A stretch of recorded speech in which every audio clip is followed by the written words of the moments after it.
Good morning, students. Today we'll discuss about writing section of our grammar portion. Today we'll talk about story writing.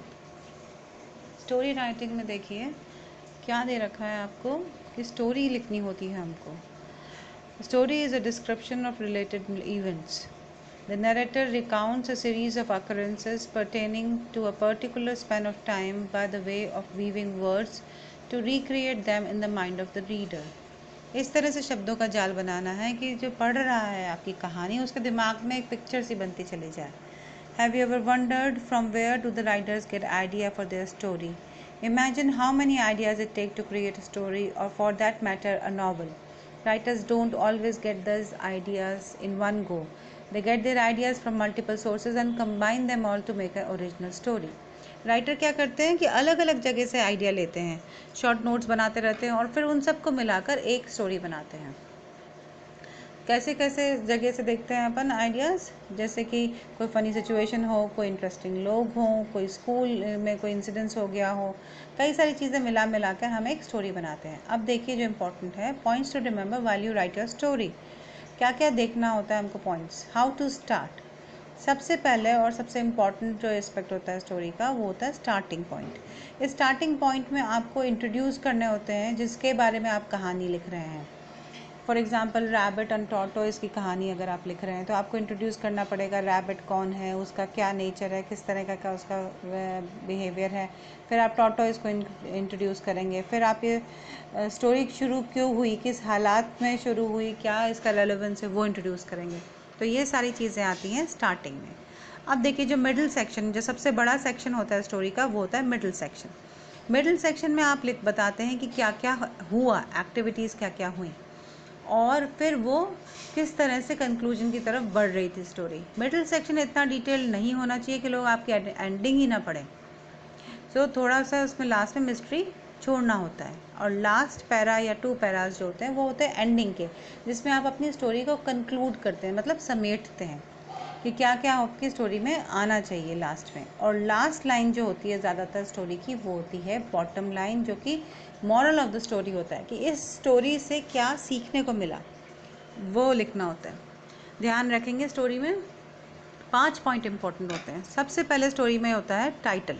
Title सबसे ऊपर आता है, centre middle column में लगते हैं अपन और उसको अंडरलाइन करते हैं. फिर 1 या 2 पैराग्राफ आपके इंट्रोडक्शन का होता है. मैक्सिमम पोर्शन स्टोरी का मिडिल सेक्शन में होता है. लास्ट के 1 या 2 पैराग्राफ आप एंडिंग के लिखते हैं और लास्ट लाइन जो होती है वो मॉरल होती है. मॉरल कुछ शब्द को आप अंडरलाइन करते हैं और फिर आप मॉरल लिखते हैं. अगर ये 5 चीज़ों में से कोई सी भी चीज़ मिसिंग है तो आपकी स्टोरी कंप्लीट नहीं है. हम हमेशा ये ध्यान रखेंगे कि ज़्यादातर स्टोरी हम लोग पास्ट टेंस में लिखते हैं कि ये हो चुका है पहले कभी और अब आज हम इसको बता रहे हैं. स्टोरी या तो आप पूरा प्रेजेंट टेंस में भी लिख सकते हैं कि आज ये सब हुआ था, लेकिन ज़्यादातर स्टोरी पास्ट टेंस में लिखी जाती है. और दूसरी ध्यान रखने वाली बात होती है, स्टोरी में कभी कभी डायलॉग्स आते हैं. जैसे यहाँ देखिए, yes exclamation mark, this is the perfect ending to my story, full stop. जब कोई डायलॉग लिखते हैं अपन तो वो इन्वर्टेड कॉमास में आता है. और जो डायलॉग है, जो इन्वर्टेड कॉमास के बीच में जो सेंटेंसेस हैं वो सारे प्रेजेंट टेंस में आते हैं, क्योंकि जब ये बात कही गई थी तो उसने प्रेजेंट टेंस में ही कही थी और आपको एज सच वो लिखनी है जो आपने इमेजिन करी है कि एक रैबिट एक टॉर्टोइस से क्या बोल रहा होगा या दूसरे जानवर से क्या कह रहा होगा, तो वो उस समय प्रेजेंट टेंस में कह रहा होगा. तो जो इन्वर्टेड कॉमा में जो भी डायलॉग आप लिखते हैं वो प्रेजेंट टेंस में होने चाहिए. बाकी सारी स्टोरी आपकी पास्ट टेंस में चलेगी. कुछ और टिप्स इसमें दे रखे हैं वो देखिए. आप प्रॉपर इंग्लिश का यूज़ करेंगे, मतलब टेंसेस का ध्यान रखेंगे, वर्ब का ध्यान रखेंगे और स्लैंग यूज़ नहीं करेंगे. मतलब जिस तरह की कि आम बोलचाल है, शॉर्टकट है, स्लैंग्स हैं, वो यूज़ नहीं होंगे. प्रॉपर सिंपल इंग्लिश लिखेंगे और प्रॉपर पंक्चुएशन में होना चाहिए. एक बार स्टोरी लिख लेने के बाद उसको एडिट करना चाहिए. एडिट क्या होता है कि अपन जब उसको 2-3 बार दोबारा पढ़ते हैं ना अपनी लिखी हुई चीज़, तो कभी कहीं कमी लगती है कि अरे यहाँ पर एक चीज़ और लिख सकते थे या ये चीज़ बहुत लंबी हो गई, इसको छोटा कर सकते हैं. अपनी लिखी हुई स्टोरी को एक बार वापस से पढ़िए और कुछ कमी हो, कुछ आप ऐड करना चाहें, कुछ कम करना चाहें तो वो करना चाहिए. और लास्ट में आपको चेक करना है कि उसकी ग्रामर सही है कि नहीं, स्पेलिंग सही है कि नहीं, पंक्चुएशन सही है कि नहीं. अगर ये सारी टिप्स आप यूज़ करेंगे तो आपकी स्टोरी परफेक्ट होगी. Now let's look into the exercise. First assignment at B16. इसमें हमें एक स्टोरी लिखनी है 150 to 200 वर्ड्स के अंदर। अभी जो वर्ड लिमिट्स गिवन होती है ये टेंटेटिव वर्ड लिमिट्स है। ऐसा नहीं है कि आपकी स्टोरी 210 वर्ड्स की होगी तो गलत हो गया। करीबन 150 से 200 वर्ड्स के बीच में होनी चाहिए, मतलब 140 भी हो तो गलत नहीं है। इतना मटेरियल आपको लिखना है। ऐसा नहीं कि 2-4 वर्ड्स कम ज़्यादा हो गए तो रॉन्ग हो गया। करीबन इतनी ही लंबी आपकी स्टोरी होनी चाहिए। आपकी हैंडराइटिंग पे डिपेंड करता है कि आप कितने लेंथ होती है, पर नॉर्मली एक सेंटेंस में 8 से 10 वर्ड्स आ जाते हैं, तो उस हिसाब से आप नंबर ऑफ़ लाइन काउंट कर लीजिए, तो आपको एक एक वर्ड काउंट करने की ज़रूरत नहीं पड़ेगी। अब देखिए, कुछ स्टोरी ऐसे दे रखी होती हैं। इसमें क्या दे रखा है, इवेंट्स लिस्ट डाउन कर दिए हैं, 10 इवेंट्स लिख दिए हैं। अब आपको इन इवेंट्स को जोड़ते हुए एक कहानी गढ़नी है। इस स्टोरी में कोई टाइटल नहीं दे रखा है, इसका मतलब आपको सबसे पहले तो एक टाइटल इमेजिन करना है और उस स्टोरी के रेलेवेंस के हिसाब से लास्ट में एक मॉरल बनाना है। ज़्यादातर जो हिंट्स दे रखे होते हैं, हमें इन हिंट्स को यूज़ करना होता है स्टोरी में किसी ना किसी फॉर्मेट में। आइए हिंट्स देखते हैं। A tiger gets caught in a cage. एक टाइगर एक पिंजरे में फंस गया। A kind traveller releases it. एक दयालु यात्री वहाँ से निकला, उसको उस पर दया आई, उसने उसे खोल दिया। Tiger pounces on the man. Tiger उस आदमी पर झपटा। पाउंसेस माने झपटा। किस लिए? खाने के लिए। वो पिंजरे में बंद था, उसे भूखा था, आदमी देखते ही उसे भूख लगी और उस पर झपटा। The man pleads for mercy. Please मतलब गिड़गिड़ाना। आदमी ने दया की भीख मांगी। Tiger allows him 3 chances to seek help. टाइगर ने कहा, अच्छा ठीक है, तुमने मेरी जान बचाई तो मैं तुम्हें 3 मौके देता हूँ मदद के लिए, किसी को भी 3 बार आवाज़ दे दो। The man pleads with a tree. The tree says man are selfish. आदमी ने पेड़ से मदद मांगी पहले, तो पेड़ ने उसको मना कर दिया। क्यों? क्योंकि वो कहता है कि आदमी, MEN मतलब ये आदमी नहीं, सारे आदमी सेल्फिश होते हैं। मुझे काट देते हैं, मेरे फल ले लेते हैं और सिर्फ अपने मतलब के लिए ही सोचते हैं। The man seeks the pathways help. अब क्या करा, उस आदमी ने किससे मदद मांगी? रास्ते से मदद मांगी। वो पगडंडी जो जंगल में थी उससे मदद मांगी। It declines to help. Decline मतलब मना करना। रास्ते ने उसकी मदद के लिए मना कर दिया। Calls people ungrateful. अनग्रेटफुल मतलब एहसान नहीं मानने वाले। उसने लोगों से कहा कि लोग मेरे पर चल जाते हैं लेकिन मुझ पर कचरा डाल जाते हैं, कभी मुझे थैंक यू नहीं बोलते, ना मेरी रख रखाव करते हैं, तो मैं आदमी की मदद नहीं करूँगा। A jackal comes by. The man calls for help. साथ में वहाँ से एक जैकाल निकल रहा था, आदमी ने उससे मदद मांगी। The jackal asked the tiger how he had got caught. Jackal ने टाइगर से पूछा, तो मैं नहीं मानता कि तुम इस पिंजरे में बंद हो सकते हो। अगर तुम इस पिंजरे में बंद हो तो बताओ उसे कैसे कैसे बंद थे। वो उसकी चालाकी समझ नहीं पाया। The tiger enters the cage to show just that and the jackal latches the cage. जैसे ही शेर उस पिंजरे में गया, जैकाल ने फटाफट से उसकी कुंडी लगा दी। लैचेस मतलब कुंडी, पिंजरे की कुंडी लगा दी, मतलब उसको वापस कैद कर दिया। अब आखिरी में क्या हुआ होगा, आदमी ने क्या कहा होगा? जैकाल को थैंक यू बोला होगा, शेर से बोला होगा कि मैं तुम्हारी किसी को मदद नहीं करनी चाहिए, अच्छा है कि तुम पिंजरे में ही रहो और सर्कस में चले जाओ, या जो आप इमेजिन करेंगे। और लास्ट में आप लिखेंगे इसका मॉरल। ये एक्सरसाइज B16 मैं आपको हॉलीडे होमवर्क में दे चुकी हूँ, ये आपकी ग्रामर कॉपी में होनी चाहिए।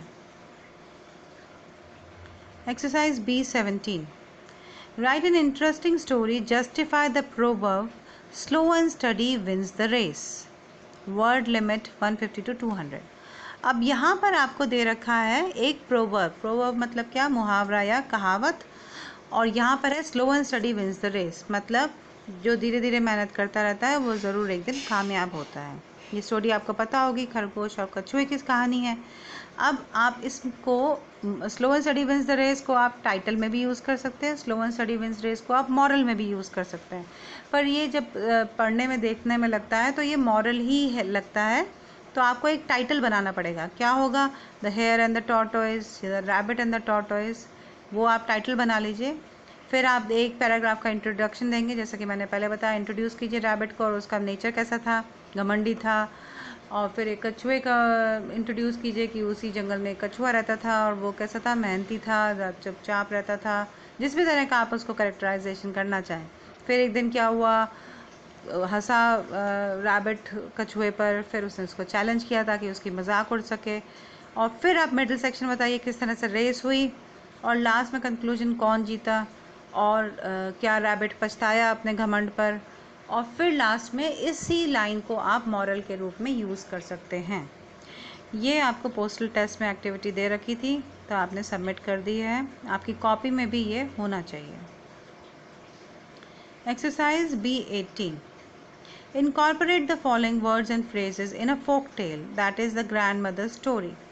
जो नीचे दे रखी हैं इसको एक फोक टेल या दादी माँ की कहानियों के रूप में लिखिए।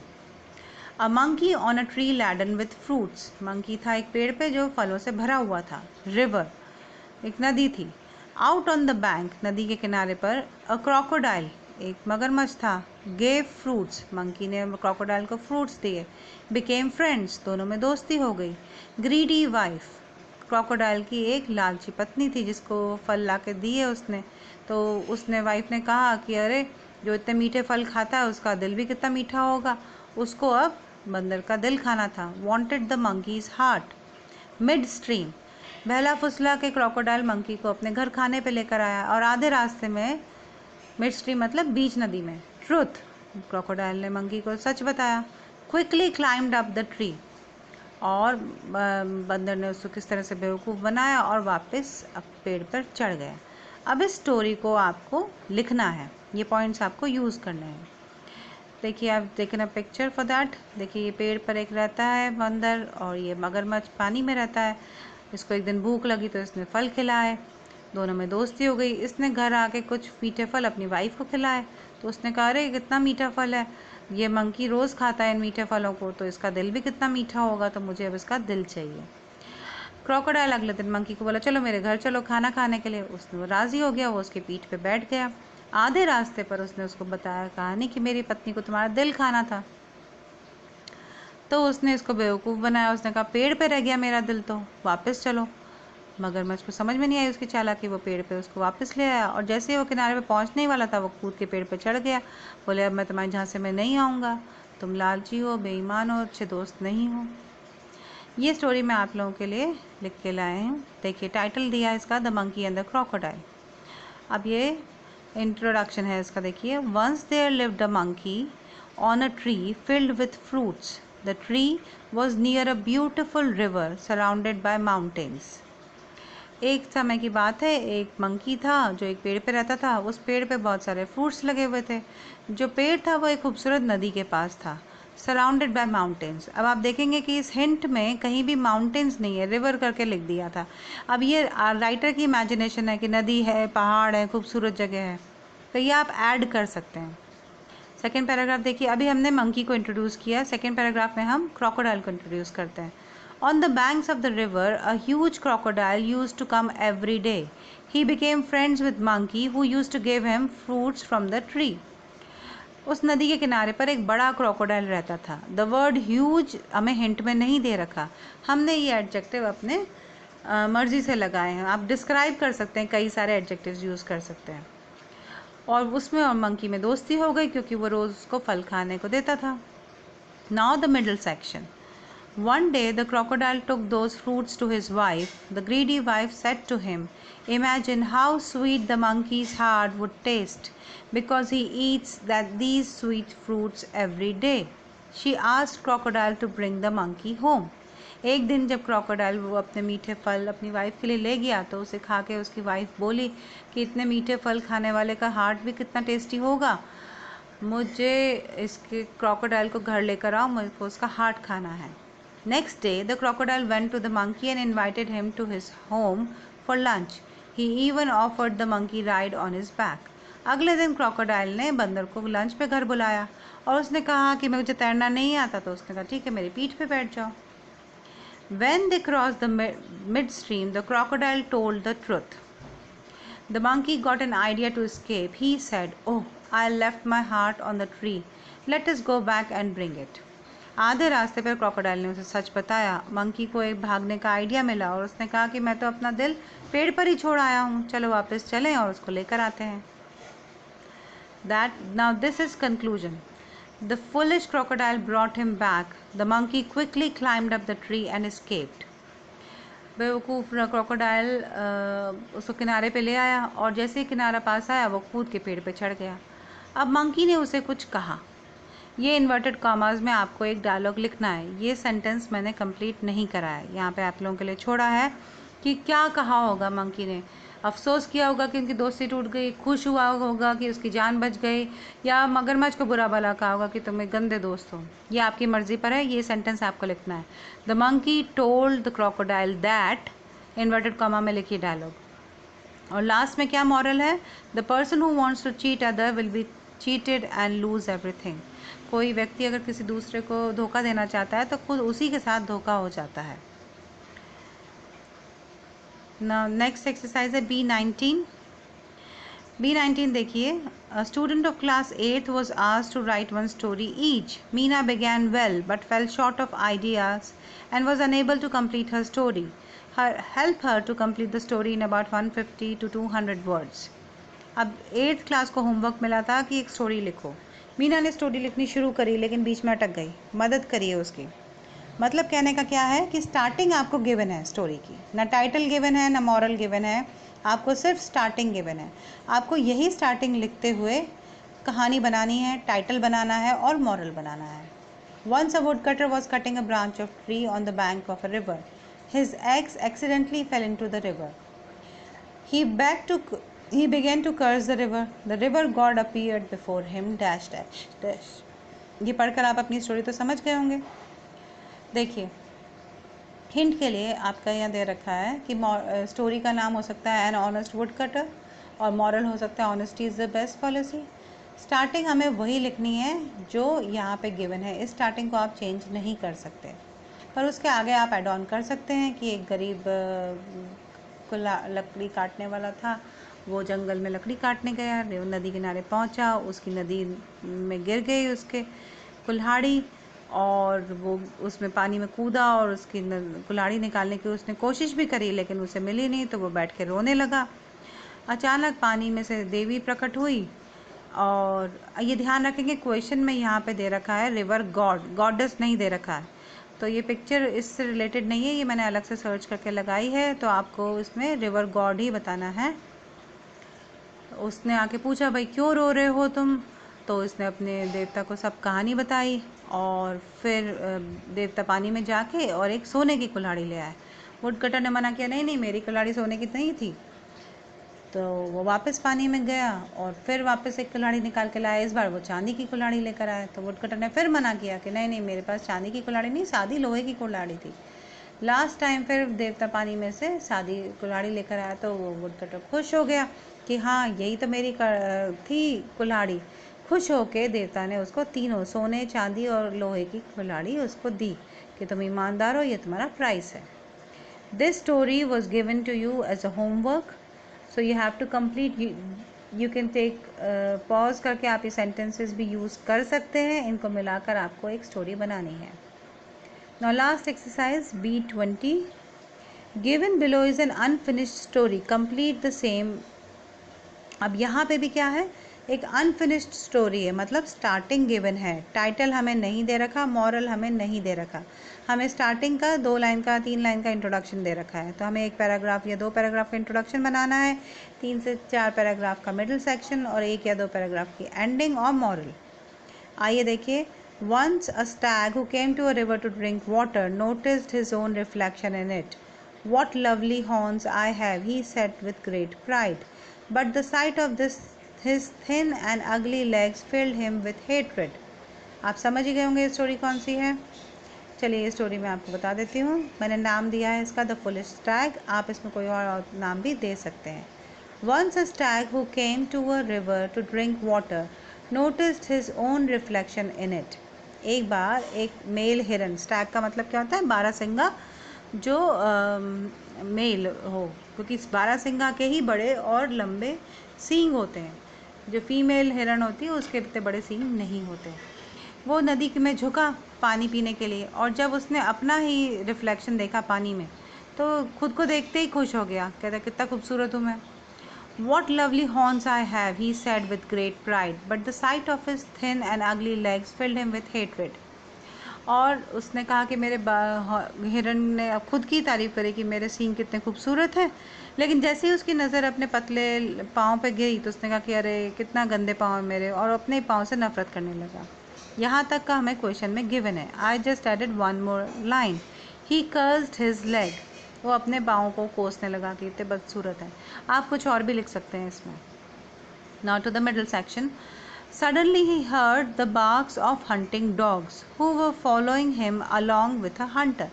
अचानक उसने एक शिकारी के कुत्तों की आवाज़ सुनी। ज़्यादातर शिकार करने जो पहले जाते थे अपने साथ शिकारी कुत्ते लेके जाते थे। शिकारी कुत्तों की नाक बहुत तेज़ होती है, वो छोटे मोटे शिकार को सूंघ के बता पाते थे, हंटर की मदद कर पाते थे, और जिसने शिकार करा है, गोली जिसको मारी, उसको पकड़ के लेकर हंटर के पास भी लाते थे। तो शिकार ज़्यादातर जो पुराने ज़माने में लोग करते थे तो हंटिंग डॉग्स के साथ करते थे। तो आपने देखा होगा ज़ू के फ़ोटोज़ में या पिक्चर्स में कि हिरन एकदम चौकन्ना रहता है, हल्की सी आहट से ही वो चौंक जाता है। तो इसको आवाज़ किसकी आई? शिकारी कुत्तों की आवाज़ आई। The scared stag ran with full speed, his thin and ugly legs were the one who saved his life. डरा हुआ जो हिरन था वो भागा पूरी स्पीड से, उसके जो पतले गंदे बदसूरत पाँव थे उन्होंने उसकी मदद करी। इतनी तेज़ स्पीड से चला कि वो कुत्ते और जो हंटर घोड़े पे था उन सबको भी पीछे छोड़ गया। आपको पता है हिरन बहुत तेज़ भागता है। They carried him far away from the hunter into the deep parts of the forest. उसके जो बदसूरत पाँव थे वो उसको उसकी जान बचाकर गहरे जंगल में ले गए, हंटर से दूर और उन शिकारी कुत्तों से भी दूर। He soon realized that my legs are not that bad after all. वो खुद अपने आप से बोलता है और उसको अपनी गलती का एहसास होता है कि मेरे पाँव की सिर्फ मैं खूबसूरती देख रहा था, जबकि वो कितने काम के हैं, और मेरे पाँव शायद इतने भी बुरे नहीं हैं। When he was moving across the thick forest, his long horns got stuck in the bushes. जब वो गहरे जंगल में, थिक फॉरेस्ट मतलब जहाँ पेड़ बहुत घने थे, बहुत सारे झाड़ियाँ पौधे थे वहाँ पर, तो उसके जो बड़े बड़े लंबे जो सींग थे वो एक झाड़ी में फंस गए। अब काटीली झाड़ी थी और उसके सींग भी ट्विस्टेड थे, तो ना तो वो निकल पा रहा था और ना उसको क्रॉस कर पा रहा था। He tried to pull himself out from them, but his lovely long horns seemed to be glued to the bushes. उसने अपने आप को उस बुशेस से छुड़ाने की कोशिश करी, लेकिन उसके जो खूबसूरत लंबे सींग थे जिस पे उसका बड़ा घमंड था, ऐसा लग रहा था जैसे कि वो झाड़ी से चिपक गए हैं। He was in lot of pain and said to himself, I was so proud of my beautiful horns, which have put me in this position where I cannot free myself. The legs which I hated were actually the ones who saved me. What a fool I was. अब वो खुद से कहता है कि जो खूबसूरत सींग थे मेरे जिस पे मुझे घमंड था, आज उन्होंने ही मुझे इस मुसीबत में डाल दिया है। अब मैं इस खुद को नहीं छुड़ा पा रहा हूँ, जब मैं फंस गया झाड़ियों में, अब मैं खुद को नहीं छुड़ा पा रहा हूँ। और जो पाँव थे मेरे जिनसे मैं इतनी नफरत करता था, वही तो थे जिन्होंने पहले मेरी जान बचाई थी। उफ, मैं कितना बेवकूफ़ था। Now ending. Meanwhile the hunter dogs caught his smell and reached near him. They attacked him and the hunter shot him dead as he could not run away. अब इस बीच में क्या हुआ कि शिकारी कुत्तों ने उसके स्मेल करके पता कर लिया कि वो जंगल के किस हिस्से में है और दौड़ के उसके पास पहुंच गए। चूँकि वो फंसा हुआ था झाड़ियों में अपने सींग से, तो वो भाग भी नहीं पाया। उसकी स्पीड हंटर के घोड़े से और शिकारी कुत्तों से काफ़ी तेज़ थी, लेकिन वो चूँकि अपने आप को छुड़ा नहीं पा रहा था, हिल भी नहीं पा रहा था, तो शिकारी ने आराम से उस पर गोली मार के उसको मार डाला। मॉरल ऑफ द स्टोरी क्या है इसका? All that glitters is not gold. हर चीज़ जो चमकती है वह सोना नहीं होता।